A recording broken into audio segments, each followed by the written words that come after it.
shocking news.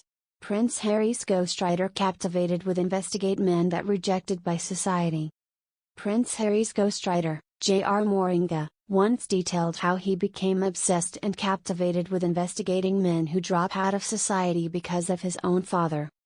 The Duke of Sussex, Prince Harry has announced he will share his highs and lows in a memoir to be published next year. Announcing the deal with publishers Penguin Random House, Harry said he would reflect on the mistakes and lessons learned during his life and be accurate and wholly truthful. The 36-year-old, who is now living in California with his wife Meghan Markle after quitting royal duties, has employed Mr. Moringa, a Pulitzer Prize winner, as his ghostwriter to write Harry's new memoir and estimated publishing it next year.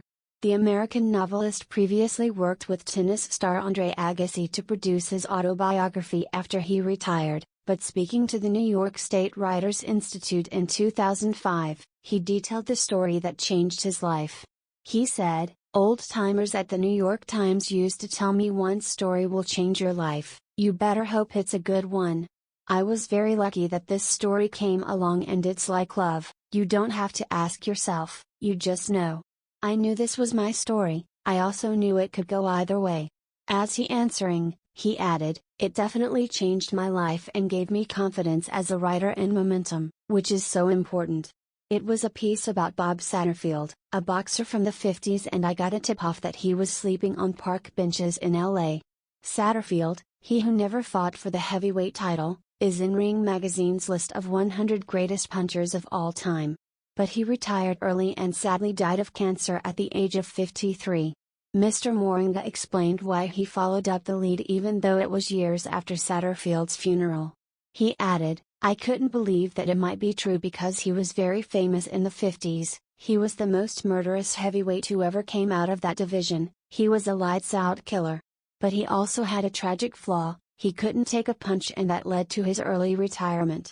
I found him in LA, I spent a month with him, I bought him many lunches, I put together this profile that I was very proud of, then it's just about to go into the paper before I made a last-minute call to Ernie Terrell, a heavyweight who knew him back in the day."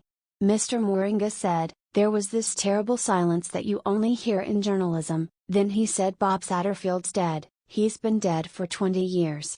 My stomach dropped to the floor, I went out and found my boxer, I gave him a test on Bob Satterfield, he got an A+, every question, right." Mr. Moringa would go on to investigate the story further, uncovering an incredible tale of another boxer who had fallen out of society.